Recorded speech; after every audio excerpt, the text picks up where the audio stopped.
Hello student. जैसे कि हम लोग जानते हैं कुछ दिन पहले आईसीएसई 2024 का एग्जामिनेशन का कंप्यूटर एप्लीकेशन का स्पेसिमेन क्वेश्चन पेपर निकाल गया है। सो आज हम लोग यही स्पेसिमेन पेपर का जो क्वेश्चन पेपर है इसका आंसर डिस्कस करेंगे।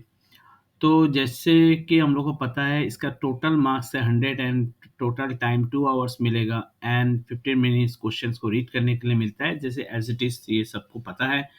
तो ये पूरा क्वेश्चन दो सेक्शन में डिवाइड है।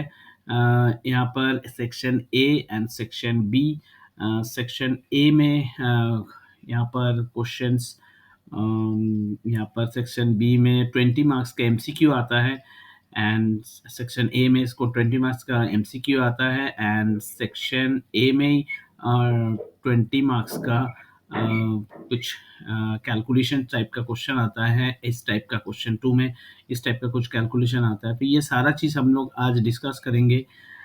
इसके बाद सेक्शन बी में आता है प्रोग्राम्स, जहाँ पर हम लोग को कोई भी 4 क्वेश्चंस यहाँ पर अटेम्प्ट करना है। टोटल 6 क्वेश्चन दिया हुआ रहता है। तो ये सारा चीज़ आज हम लोग डिस्कस करेंगे। तो चलो फिर वीडियो स्टार्ट करते हैं। तो ये है सेक्शन ए का फर्स्ट क्वेश्चन। फर्स्ट क्वेश्चन में यहाँ पर choose the correct answer to the questions from the given options. यहाँ पर जो एक एक करके क्वेश्चन दिया हुआ है एंड उस क्वेश्चंस का जो ऑप्शन दिया हुआ है उसी ऑप्शन में से हम लोग को करेक्ट आंसर चूज करना है। सो यहाँ पर अभी आईसीएसई का क्वेश्चन पैटर्न सीबीएसई का क्वेश्चन का जैसे बना दिया। जैसे कि यहाँ पर पिक्चर दिया गया, दिस इज ये फर्स्ट टाइम है आईसीएसई में। जैसे कि यहाँ पर एक फादर्स बोल रहा है लायंस और यहाँ पर चाइल्ड बोल रहा है। सो इसके साथ फादर्स का जो फीचर्स है वो चाइल्ड में भी रहता है। ये जो कॉन्सेप्ट है ये किसके थ्रू, मतलब name the features of the Java depicts in the above pictures. So Java में ये कौन सा फीचर्स है जो ये मतलब एप्लीकेबल होता है, जो फादर्स का जो भी फीचर्स है वो चाइल्ड में नोटिस होगा। ठीक है। तो इसमें है encapsulation, inheritance, abstraction and polymorphism. ये होगा इनहेरिटेंस। ठीक है, ये होगा इनहेरिटेंस, क्योंकि इनहेरिटेंस एक ऐसा फीचर्स है जावा में जो पेरेंट क्लास का फीचर्स, जो भी पेरेंट क्लास का एलिमेंट्स है वो चाइल्ड क्लास में वो शो होता है, मतलब चाइल्ड क्लास से उसको हम एक्सेस कर सकते हैं, इनहेरिट कर सकते हैं। सो इसका करेक्ट आंसर होगा इनहेरिटेंस। सो नेक्स्ट जो क्वेश्चन है, the expression which use greater than equals to operator is known as. यहाँ पर जो एक्सप्रेशन यूज किया गया है ये वाला एक्सप्रेशन, ये कौन सा ऑपरेटर है? तो यहाँ पर बोला है रिलेशनल, लॉजिकल, अरिथमेटिक और असाइनमेंट ऑपरेटर। असाइनमेंट ऑपरेटर्स तो इसको नहीं बोलेंगे क्योंकि ग्रेटर देन के साथ है, तो greater than equals to assignment नहीं होता है। अरिथमेटिक ऑपरेटर भी नहीं होगा क्योंकि arithmetic operator plus minus into divide ये सब होता है। लॉजिकल ऑपरेटर नहीं होगा क्योंकि लॉजिकल ऑपरेटर होता है एंड और नॉट ये सब। एंड रिलेशनल ऑपरेटर होगा। यस, ये 100% रिलेशनल ऑपरेटर है, क्योंकि रिलेशनल ऑपरेटर जो है वो रिलेशनशिप चेक करता है दो ऑपरेटर का बीच में, दो ऑपरेंड्स के बीच में। So greater than, less than, greater than equals to, less than equals to, not equals to, ये सारा रिलेशनल ऑपरेटर में आता है। सो नेक्स्ट क्वेश्चन है ternary operator is a. So ternary operator को हम लोग क्या बोलते हैं? Logical operator, arithmetic operator, relational operator और कंडीशनल ऑपरेटर। टर्नरी ऑपरेटर को हम लोग लॉजिकल ऑपरेटर नहीं बोलते, क्योंकि लॉजिकल ऑपरेटर अभी हम लोग देखे हैं जो लॉजिकल ऑपरेटर होता है एंड और, ये सबको लॉजिकल ऑपरेटर, नॉट, ये सबको लॉजिकल ऑपरेटर बोलते हैं। Arithmetic operator plus minus into divide, module, ये सब। रिलेशनल ऑपरेटर अभी अभी सुने हैं जैसे कि greater than, less than, greater than equals to, not equals to, ये सबको रिलेशनल ऑपरेटर बोलते हैं। कंडीशनल ऑपरेटर हो गया ये टर्नरी ऑपरेटर को कंडीशनल ऑपरेटर बोलता है। ठीक है, ternary operator is a conditional operator. Next question है when primitive data type is converted to a corresponding object of its class. जब कोई प्रिमिटिव डेटा टाइप कोई एक ऑब्जेक्ट में कन्वर्ट होता है, करस्पॉन्डिंग ऑब्जेक्ट में कन्वर्ट होता है उसी क्लास का, तब उसको क्या बोलते हैं? जैसे कि हम लोग जानते हैं रैपर क्लास बोल के कॉन्सेप्ट है। रैपर क्लास एक्चुअली ये जो कन्वर्ट होता है इसको बोलता है रैपर क्लास, मतलब जो क्लास में कन्वर्ट होता है उसको बोलता है रैपर क्लास। सो यहाँ पर ये जो प्रिमिटिव डेटा टाइप जो उसका करस्पॉन्डिंग ऑब्जेक्ट डेटा टाइप में कन्वर्ट होता है, ये चीज को बोलता है बॉक्सिंग, इसको बोलते हैं बॉक्सिंग। प्रिमिटिव डेटा टाइप से उसका रैपर क्लास ऑब्जेक्ट में कन्वर्ट होने का प्रोसेस को बोलते हैं बॉक्सिंग। एंड उसका उल्टा, जैसे कि रैपर क्लास से प्रिमिटिव डेटा टाइप में जो कन्वर्ट होने का जो प्रोसेस है उसको बोलते हैं अनबॉक्सिंग। ठीक है, so it is called boxing. So next question है, the number of bytes occupied by a character array of 10 elements। अगर एरे में 10 एलिमेंट्स है, वो कैरेक्टर एरे है। जैसे कि हम लोग जानते हैं ईच कैरेक्टर एरे ऑक्युपाइड करता है 2 बाइट्स। तो अगर एरे में टोटल 10 एलिमेंट्स है तो कैरेक्टर एरे कितना बाइट्स ऑक्युपाइड करेगा? 20 बाइट्स। ठीक है ना, 20 बाइट्स ऑक्युपाइड करेगा। सो ये आंसर आएगा 20 bytes. Next, the method of scanner class used to accept double value is। Double value को इनपुट लेने के लिए कौन सा मेथड यूज होता है? ये एकदम इजी क्वेश्चन है। डबल वैल्यू को इनपुट करने के लिए नेक्स्ट डबल मेथड यूज करता है, जो कि स्कैनर क्लास का फंक्शन है। ठीक है, तो नेक्स्ट जो क्वेश्चन है, among the following which is keyword, इसमें से कौन सा कीवर्ड है? एवरी, ऑल, केस और ईच। तो एवरी, ऑल और ईच बोल के कोई कीवर्ड हम लोग अभी तक नहीं सुने हैं। सो यहाँ पर जो ऑप्शन है उसमें से केस बोल के जो है वर्ड, वो है यहाँ पर कीवर्ड। ठीक है, सो नेक्स्ट क्वेश्चन है, right A the output of math.round 6.6 plus math.seal 4 3.4 is. जैसे कि हम लोग को पता है राउंड 6.6 अगर पॉइंट के बाद 5 से ज़्यादा रहता है, जैसे 6.6 है, 6.6 इज मोर देन 5, तो ये अपर में जाकर राउंड ऑफ करता है, तो इसमें आ जाएगा 7.0। और यहाँ पर सील 3.4 है। 3 पॉइंट के बाद अगर कुछ भी रहता है तो सील जो मैथमेटिकल फंक्शन है इससे वो अपवर्ड्स में जाके राउंड अप करता है, तो 3.4 इसका आ जाएगा 4.0। तो 7.0 एंड 4.0 कुल मिला के हो गया 11.0। तो 11.0 option B is the correct answer. Next होगा, name the type of error if the following statement. तो यहाँ पर system out dot print hello लिखा हुआ है, यहाँ पर सेमीकोलन मिसिंग है।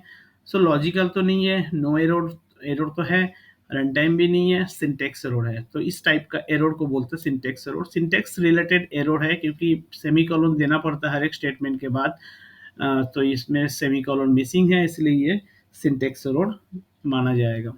नेक्स्ट क्वेश्चन है, Java statement to access the fifth elements of array is. Fifth element, जैसे कि हम लोग जानते हैं एरे का इंडेक्स स्टार्ट होता है 0 से, तो fifth element obviously x of 4 होगा। फिफ्थ एलिमेंट बिकॉज 0 से एरे का इंडेक्स स्टार्ट होता है, तो ऑप्शन ए हो गया यहाँ पर करेक्ट आंसर। नेक्स्ट है, the output is remarkable substring 6।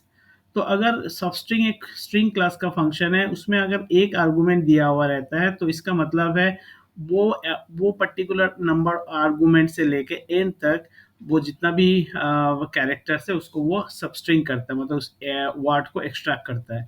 तो हम लोग एक बार गिन लेते हैं, what is the six position? 0 1 2 3 4 5 6। तो सिक्स पोजीशन हो गया ए, तो इसलिए A able, A B L E, इतना पार्ट को एक्सट्रैक्ट करेगा, तो इसका आंसर आएगा, सही आंसर है एबल ऑप्शन डी, क्योंकि स्ट्रिंग का भी स्टार्टिंग इंडेक्स 0 से स्टार्ट होता है। नेक्स्ट है, which of the following wrapper class for the data type character. So character जो है उसका रैपर क्लास का नाम क्या है? कैरेक्टर डाटा टाइप का रैपर क्लास का नाम क्या है? कैरेक्टर डाटा टाइप का रैपर क्लास का नाम है कैरेक्टर। ये option C, character is the wrapper class of character. Next, name the package that contain the wrapper class. तो रैपर क्लास जो रहता है वो डिफॉल्ट पैकेज के अंदर रहता है, वो है Java dot lang. Java dot lang package के अंदर ये रैपर क्लास रहता है। ठीक है, सो नेक्स्ट क्वेश्चन है, constructor overloading follows which principle of the object oriented programming.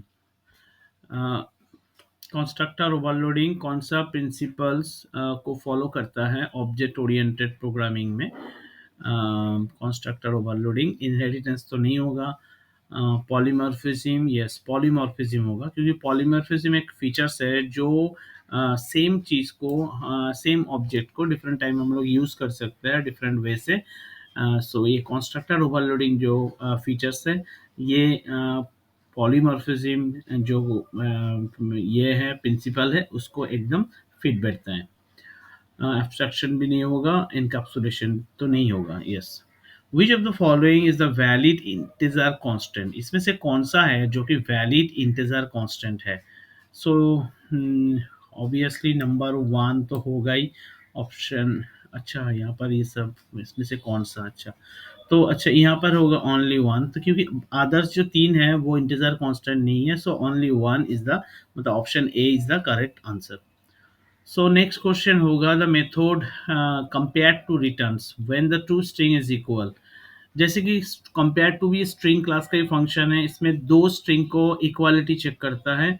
तो अगर दो लेक्सियोग्राफिकल इक्वालिटी चेक करता है और दोनों स्ट्रिंग अगर एग्जैक्टली इक्वल है तो ये रिटर्न करेगा जीरो। ठीक है, ये जीरो रिटर्न करेगा। अभी नेक्स्ट क्वेश्चन क्या है, असर्शन एंड रीजन। सो यहाँ पर in Java statement written in lower case letter और upper case letter are treated as same. मतलब जावा स्टेटमेंट में कोई भी स्टेटमेंट को अगर lower case and upper case में लिखो तो ये सेम होता है। So Java statement written in lower case letter and upper case letter is same because Java is case sensitive language.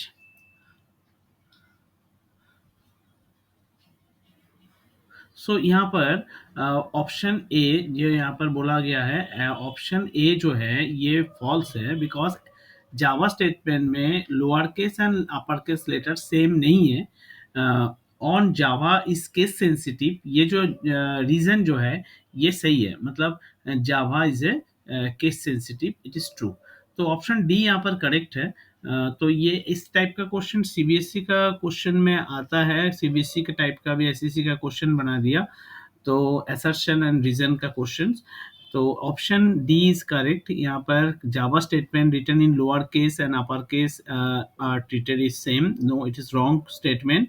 And reason बोला Java is case sensitive, yes Java is case sensitive, that's why it is wrong. Okay, so option D is the correct answer here. So next है read the following text and choose the correct answer. A class encapsulate data members and that contains the information necessary to the represent the class and member method that perform the operations on the data members. What does the class encapsulate, class क्या encapsulate करता है? हम लोग जानते हैं class encapsulate क्या करता है, डेटा एंड मेंबर मेथड्स को, data members and member methods को क्लास इनकैप्सुलेट करता है। डेटा मेंबर्स मतलब क्लास के अंदर जो वेरिएबल्स, जो इंस्टेंस वेरिएबल्स लेता है, स्टैटिक वेरिएबल लेता है वो, एंड मेंबर मेथड्स मतलब जो भी फंक्शंस वगैरह रहता है, ये सारा चीज को एक साथ मार्च करता है, मींस एनकैप्सुलेट करता है। तो यहाँ पर B option is the correct. So next question number 19 देखते हैं। Call by value is known as pure method, call by value is known as pure method, ये असर्शन है। एंड रीजन क्या है, the original values does not change as operation is perform on the copied value. मतलब call by value is known as the pure method, call by value pure method बोलता है। Yes, pure method किसको बोलता है, जिस method में हम लोग जो भी आर्गुमेंट भेजेंगे उसको अगर कुछ चेंजेस नहीं होगा तो उसको बोलते हैं pure method. So call by value में हम लोग जो वैल्यू भेजते हैं उसका जस्ट वैल्यू उस फंक्शन आर्गुमेंट के थ्रू जाता है, तो उसमें कुछ चेंजेस नहीं होता है, तो ये assertion is a correct। The original value of the variable does not change the operation in perform in copied value। तो ये जो है ये भी यहाँ पर करेक्ट है। तो यहाँ पर assertion is sorry first option होगा, both assertion and reason are true and the reason R is correct explain in assertion। yes, तो ऑप्शन ए होगा इसका करेक्ट आंसर। नेक्स्ट है what will be the output for system out print character dot to lowercase। ये lower case में जैसे कि हम लोग जानते हैं, कोई भी कैरेक्टर रहेगा अपर केस में तो उसको लोअर केस में कन्वर्ट करता है, अदर देन उसको छोड़ के अगर कुछ भी रहेगा, जैसे कि कोई अगर लोअर केस का ही वैल्यू है तो वो लोअर केस में रहेगा। ये सिर्फ अपर केस लेटर को लोअर केस में मतलब कन्वर्ट करता है। तो यहाँ पर एक नंबर दिया गया है, सो नंबर को लोअर केस में कन्वर्ट नहीं कर पाएगा। तो इसका जो आंसर आएगा वो एज इट इज रिटर्न करेगा। तो option B is the correct answer. तो यहाँ पर ऑप्शन बी में है 1, तो ये रिटर्न करेगा। तो हम लोग 20 क्वेश्चन यहाँ पर सॉल्व कर चुके हैं एमसीक्यू का। अभी हम लोग क्वेश्चन नंबर 2 की तरफ चलते हैं। क्वेश्चन नंबर 2 में देखते हैं इसका क्या सब क्वेश्चन है। टोटल यहाँ पर क्वेश्चन नंबर 2 में टोटल यहाँ पर 10 क्वेश्चंस है, तो जिसको हम लोग एक एक करके अभी सॉल्व करेंगे। अभी हम लोग सेक्शन ए का क्वेश्चन नंबर 2 का जो क्वेश्चन है उसको सॉल्व करेंगे। तो फर्स्ट क्वेश्चन है write Java expression for P plus Q whole to the power 2। ठीक है, तो ये एक मैथमेटिकल एक्सप्रेशन है, इसको जावा एक्सप्रेशन में कन्वर्ट करने बोला है। तो इसका आंसर होगा equals to math dot pow P plus Q, P plus Q whole bracket divided by 2। इस तरह से हम लोग इसको सॉल्व करेंगे। मैथ डॉट पाव से हम भी मतलब मैथ डॉट पाव ये लिख सकते हैं, या तो फिर हम लोग ऐसे भी लिख सकते हैं P plus Q and P plus Q, इसको दो बार अगर मल्टीप्लाई कर देंगे तो भी सेम मीनिंग होगा। ऐसे करके हम इसको लिख सकते हैं। नेक्स्ट है ये जो एक्सप्रेशन है, evaluate the expression when the values of x2, value x का वैल्यू अगर 2 है तो ये वाला एक्सप्रेशन को सॉल्व करना है। तो पहले हम लोग यहाँ पर x लिखेंगे, इसके बाद x का जो वैल्यू है वो लिखेंगे। x का वैल्यू अभी 2 है तो 2 लिख दिए। इसके बाद x का वैल्यू बढ़ेगा, x का वैल्यू बढ़ के हो जाएगा 3, और यहाँ पर x का वैल्यू प्री इंक्रीमेंट होगा, ये पोस्ट इंक्रीमेंट हुआ था इसीलिए पहले 2 लिखे और इसके पोस्ट इंक्रीमेंट होके x का वैल्यू 3 हो गया था। यहाँ पर x का वैल्यू प्री इंक्रीमेंट होके 4 हो गया, तो बीच में प्लस है तो प्लस देंगे। इसके बाद x का वैल्यू लिखेंगे 4, एंड इसके बाद यहाँ पर प्लस है तो प्लस प्लस देंगे, एंड इसके बाद x का जो अभी करेंट वैल्यू है 4, उसी को लिखेंगे। एंड इसके बाद हम लोग को यहाँ पर x 2 प्लस 4 ये हो जाएगा 6, प्लस इसके बाद हम लोग का जो इधर 4 है वो 4 लिखेंगे। 4 प्लस 6 प्लस 4 यहाँ पर हो जाएगा 10। तो इस तरह से हम लोग इसको सॉल्व करेंगे, तो ये जो एक्सप्रेशन है पूरा एक्सप्रेशन का रिजल्ट जो आएगा वो होगा 10। ओके, तो अभी नेक्स्ट क्वेश्चन की तरफ चलते हैं। यहाँ पर बोला है following code segment should print you can go out if you have done your homework, जो कि डी एच में एक वेरिएबल यहाँ पर मेंशन किया है, and clean your room C R CR। Okay, तो मतलब कंडीशन है you can go out if you do your homework and clean your room, to clean your room. However the code has error, जो भी है यहाँ पर जो code लिखा हुआ है उसमें एरर है, तो fix the code and so that it complete the run correctly, मतलब ये इसको चेंज करना है एंड उसको करेक्टली इसको रन करना है। तो यहाँ पर चेंज जो है यहाँ पर बुलियन डीएच बोल के वेरिएबल लिया। फर्स्ट ऑफ ऑल ये जो यहाँ पर बुलियन टाइप का जो वेरिएबल है डीएच, उसमें ट्रू फॉल्स स्टोर होता है, लेकिन यहाँ पर एक एरर दिख रहा है, जो टी जो है वो कैपिटल लेटर नहीं होगा, टी स्मॉल लेटर होता है, जैसे कि यहाँ पर लिखा हुआ है उस तरह से टी स्मॉल लेटर होगा। एंड उसके बाद यहाँ पर जो कंडीशन है दोनों ट्रू, एंड बीच में एंड, क्योंकि यहाँ पर यही बोला है दोनों कंडीशन ट्रू होना पड़ेगा तभी यू कैन गो आउट। सो यहाँ पर क्वेश्चन यहाँ पर कंडीशन ठीक है, लेकिन यहाँ पर जो मैसेज है ये गलत है, क्योंकि you can not go out, अगर दोनों करेक्ट है तो यू कैन गो आउट, ये मैसेज मतलब ये उल्टा हो गया, ये जो स्टेटमेंट है इधर आएगा और ये वाला स्टेटमेंट है वो नीचे आएगा। तो ये हो गया इसका करेक्शन। अभी नेक्स्ट क्वेश्चन देखते हैं। नेक्स्ट है क्वेश्चन नंबर 4। क्वेश्चन नंबर 4 में बोला है Sam execute the following program segment and the answer displayed is 0।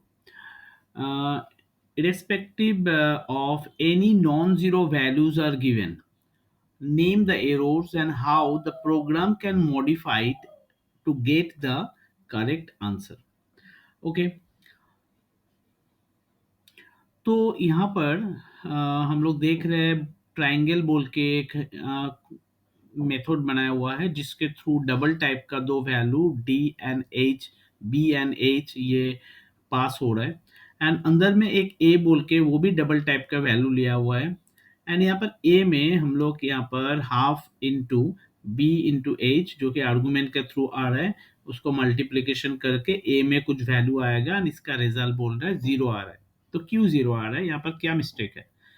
यहाँ पर मिस्टेक ये है, डी भी डबल टाइप का वैल्यू है, एच भी डबल टाइप का वैल्यू, इसमें कोई प्रॉब्लम नहीं है, लेकिन प्रॉब्लम है यहाँ पर 1/2। 1/2 जो है ये 1/2, 1 भी इंटीजर नंबर है, 2 भी इंटीजर नंबर है।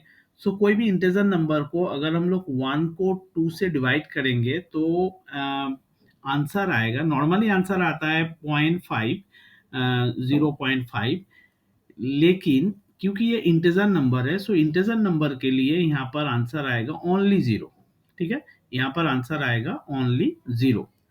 तो ये जीरो के साथ कुछ भी नंबर को अगर मल्टीपल करेंगे तो आंसर जीरो ही आएगा।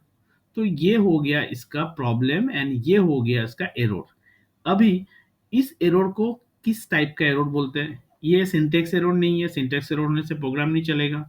ये रन टाइम एरर भी नहीं है क्योंकि रन टाइम एरर होने से रिजल्ट एग्जीक्यूट नहीं होगा, बीच में रुक जाएगा। ये है लॉजिकल एरर क्योंकि ये लॉजिक का प्रॉब्लम है। ये सपोज जो भी इसको सॉल्व करेगा उसको ये पता नहीं होगा जो इंटीजर नंबर को डिवाइड करने से ये गलत रिजल्ट है, क्योंकि डिवाइड है पहले तो डिवाइड डिवाइड पहले करेगा, है ना, डिवाइड पहले करेगा, डिवाइड करने से ही उसको जीरो रिजल्ट आ जाएगा, इसीलिए रिजल्ट जो है वो गलत शो करेगा। तो ये लॉजिकल एरर है। ठीक है, अभी है how can B modified to get the correct answer. तो इसको करेक्ट करने के लिए हम लोग को क्या करना पड़ेगा? इसको करेक्ट करने के एक तो ये जो 1/2 लिखा हुआ है ना, ये दो इंटीजर नंबर है, ये दोनों नंबर को आइदर कोई भी एक नंबर को अगर हम लोग डबल में कन्वर्ट कर देंगे, जैसे कि 1.1 बाई डिवाइड 1/2 है यहाँ पर, तो हम लोग अगर 1.0 लिख देंगे यहाँ पर या फिर उसको डिवाइड करेंगे 2.0 से, तो कोई भी एक डबल टाइप का अगर यहाँ पर नंबर हो जाएगा तो आंसर जो आएगा वो डबल में आएगा। एक ये तरीका हो गया।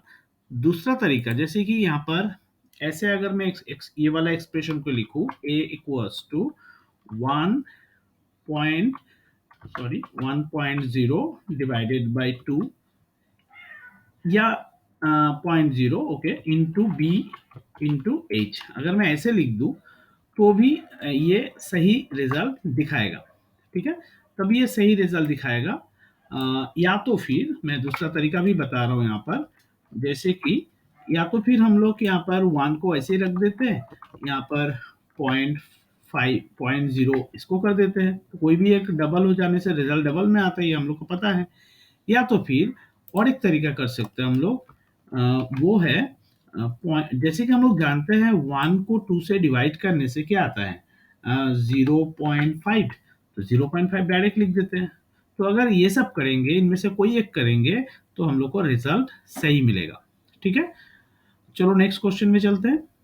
तो नेक्स्ट क्वेश्चन है question number 5, how many times will the following loop execute and what value will be return. मतलब यहाँ पर एक प्रोग्राम दिया गया है एंड उसको बोल रहा है कि कितना बार ये प्रोग्राम एग्जीक्यूट होगा एंड कितना बार लूप एग्जीक्यूट होगा एंड किस इसका रिजल्ट जो है मतलब आउटपुट ये क्या है।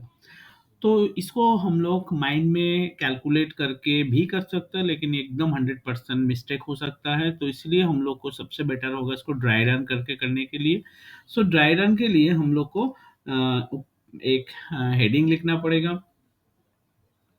तो मैंने एक हेडिंग यहाँ पर लिख लिया। अभी हम लोग एक बार समझा देते हैं किस तरह से हम इसको हेडिंग को लिखें। जैसे कि यहाँ पर x है तो x लिख दिया, इसके बाद y है y लिख दिया, इसके बाद फर्स्ट डू लूप के अंदर विदाउट एनी कंडीशन अंदर घुसा, इसके यहाँ पर x का वैल्यू प्लस प्लस है तो a प्लस प्लस x लिख दिया यहाँ पर। उसके बाद एक कैलकुलेशन है। सो कैलकुलेशन में भी एक्स का वैल्यू अपडेट हो रहा है, बट पोस्ट इंक्रीमेंट हो रहा है, इसलिए हम लोग बाद में एक्स का वैल्यू को, क्योंकि कैलकुलेशन में एक्स का वैल्यू यहाँ पर सब्सट्रैक्ट नहीं होगा, बाद में होगा, इसीलिए एक्स का जो पोस्ट इंक्रीमेंट है उसको मैंने बाद में लिखा, ठीक है। और यहाँ पर कैलकुलेशन को अलग से लिखे, ठीक है। और कैलकुलेशन में आपको थोड़ा सिंपल तरीके से लिखे, जिससे कि y का वैल्यू से x का वैल्यू सब्सट्रैक्ट होके y में स्टोर होगा, और उसके बाद कंडीशन दिया x less than equals to 10। Okay, तो इसको एक एक करके सॉल्व करते हैं। तो फर्स्ट x का वैल्यू होगा 2, एंड उसके बाद y का वैल्यू है 50, x का वैल्यू बढ़ के हो गया यहाँ पर 3। यहाँ पर 50 में से अगर माइनस करूँ मैं 3, तो हो जाएगा कितना, 47। ओके, इसको थोड़ा सा चेंज कर देता हूँ, मतलब थोड़ा सा इधर कर देता हूँ, ठीक है। अभी x का वैल्यू बढ़ेगा, हो जाएगा यहाँ पर 4। यहाँ पर 4 लेस देन इक्वल्स टू 10, तो इट इज ट्रू। यहाँ पर x का वैल्यू हो गया 4 एंड y का वैल्यू 47। यहाँ पर x का वैल्यू बढ़ के हो गया 5। यहाँ पर 47 माइनस 5 इक्वल्स टू 42। यहाँ पर x का वैल्यू अगेन बढ़ेगा तो 6 हो गया। तो 6 less than 10, it is true. इसके बाद 6 होगा, यहाँ पर 42, यहाँ पर ये हो जाएगा 6 के बाद 7, सो 42 माइनस 7 यहाँ पर हो गया 35। यहाँ पर हो जाएगा ये 8, 6 प्लस प्लस हो जाएगा, 7 प्लस प्लस हो गया 8 होगा, तो अभी भी ये ट्रू है। अंदर इंटर किया यहाँ पर, तो इसका वैल्यू हो जाएगा अभी 8, एक्स का वैल्यू अभी 8 है, सो यहाँ पर 35 है, मतलब अभी y का वैल्यू 35 है, x का वैल्यू इंक्रीज करके हो जाएगा 9। सो 35 में से अगर मैं -9 कर दूं, तो यहाँ पर आई थिंक आएगा ये 26, यस 26। So yes 26। इसके बाद इसका वैल्यू बढ़ के यहाँ पर हो जाएगा 10, 9 के बाद 10 हो जाएगा, 10 लेस देन इक्वल्स टू 10, तो ये भी ट्रू है, ठीक है। यहाँ पर ये ट्रू है, सो यहाँ पर 10 लिखेंगे, इसका वैल्यू हो गया अभी 26। इसके बाद इसका वैल्यू बढ़ के हो गया अभी 11, सो अभी 26 माइनस 11 हो जाएगा यहाँ पर 15, यहाँ पर 15 हो गया। अभी इसका वैल्यू हो जाएगा 11 से बढ़ के 12, सो 12 जब हो जाएगा ये फॉल्स हो जाएगा। जब तक ये फॉल्स नहीं होता तब तक ये लूप कंटिन्यू चलेगा। तो हम लोग को यहाँ ये वर्किंग के बाद जो आंसर मिला है वो है, जैसे कि जब भी ये फॉल्स हो जाएगा रिटर्न करेगा y, एंड y का वैल्यू लास्ट में क्या था 15, सो y का वैल्यू यहाँ पर आंसर आएगा, अब मतलब आउटपुट आएगा 15। एंड नंबर ऑफ टाइम्स, कितने बार ये लूप चला टोटल 1 2 3 4 5 टाइम्स, 5 टाइम्स ये लूप चलेगा, ठीक है। तो इस तरह से इसको हम लोग क्वेश्चन नंबर 5 को हम लोग सॉल्व करेंगे, ठीक है। सो नेक्स्ट क्वेश्चन है question number 6, what the sorry right the output of the following string method. यहाँ पर स्ट्रिंग मेथड का आउटपुट बोलना है। जैसे कि यहाँ पर आर्टिफिशियल लिखा हुआ है, आर्टिफिशियल का इंडेक्स ऑफ आई, मतलब आई का इंडेक्स ऑफ क्या होगा, तो ए का है 0, ये 1, ये 2, ये 3, सो आई का जो इंडेक्स ऑफ होगा that is question number A का आंसर होगा, क्वेश्चन नंबर ए का आंसर होगा 3, okay. And question number B का जो आंसर है वो है डॉग एंड पपी ट्रिम। तो यहाँ पर ट्रिम का कोई ज़रूरत ही नहीं है, क्योंकि इसका ट्रिम के थ्रू आगे और पीछे का स्पेस रिमूव करता है, तो यहाँ पर उसका कोई ज़रूरत ही नहीं है। एंड उसके बाद बोला है लेंथ, तो मतलब ये पूरा स्ट्रिंग का लेंथ, यहाँ पर 3, यहाँ पर 3 6 7 8 9 10 11, यहाँ पर 2 स्पेस है 12 13, तो इसका आंसर आएगा 13, ठीक है। इसके बाद है question number 7, name two jump statement. जैसे कि हम लोग जानते हैं दो जंप स्टेटमेंट है, एक ब्रेक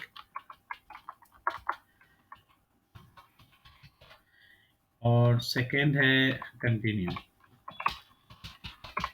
कंटिन्यू ये दो स्टेटमेंट है जो जिसके थ्रू हम लोग एक पार्ट से दूसरा पार्ट में जंप करते हैं।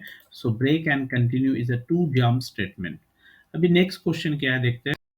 सो नेक्स्ट क्वेश्चन है predict the output of the following snippet.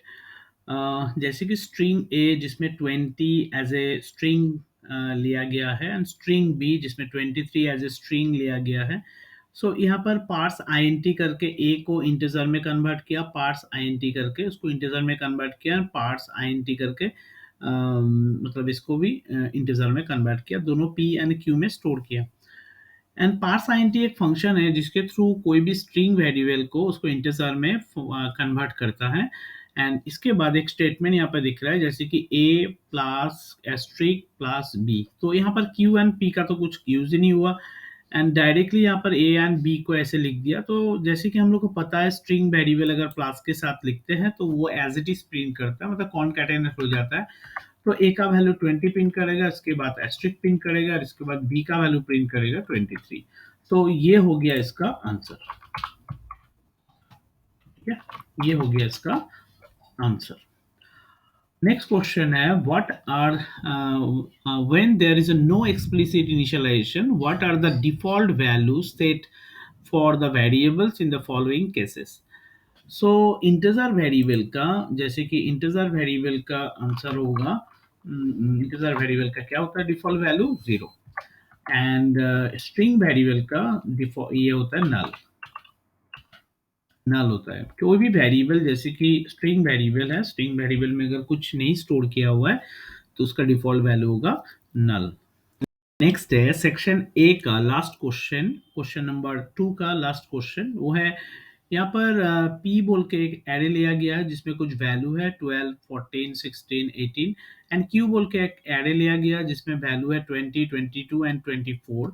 Place all the elements P मतलब P and Q array into the variable R, मतलब दोनों एरे का जो एलिमेंट्स है इसको मार्च करके R में स्टोर करो and one after another. Okay and इसके बाद पूछा गया है what will be the size of the array R. R का साइज क्या होगा? आर का साइज होगा जैसे कि यहाँ पर कितना एलिमेंट्स है 1 2 3 4 5 6 7, तो आर का साइज होगा 7। एंड इसके बाद बोला है right the index position of the first and last element. R का वैल्यू अगर 7 है तो उसका इंडेक्स एलिमेंट क्या होगा 0 एंड लास्ट एलिमेंट का, क्योंकि साइज अगर 7 है तो उसका लास्ट एलिमेंट होगा 6। ठीक है, तो इसका जो फर्स्ट आंसर है वो होगा 7, मतलब साइज होगा तो आर का जो साइज होगा वो 7 एंड इसका फर्स्ट इंडेक्स होगा 0। 0 is the first index,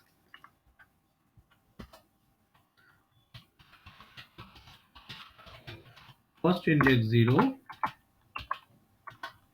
and last index होगा इसका 6। ठीक है, तो ये था सेक्शन ए का क्वेश्चन नंबर 1 एंड 2 का सॉल्यूशन। इसके बाद हम लोग सेक्शन बी में जाएंगे। स्टूडेंट आज का वीडियो इतना तक। तो नेक्स्ट जो सेक्शन बी का जो पार्ट है वो हम लोग नेक्स्ट वीडियो में डिस्कस करेंगे। तो ये जल्दी हम लोग नेक्स्ट वीडियो रिलीज करेंगे। Thank you for watching.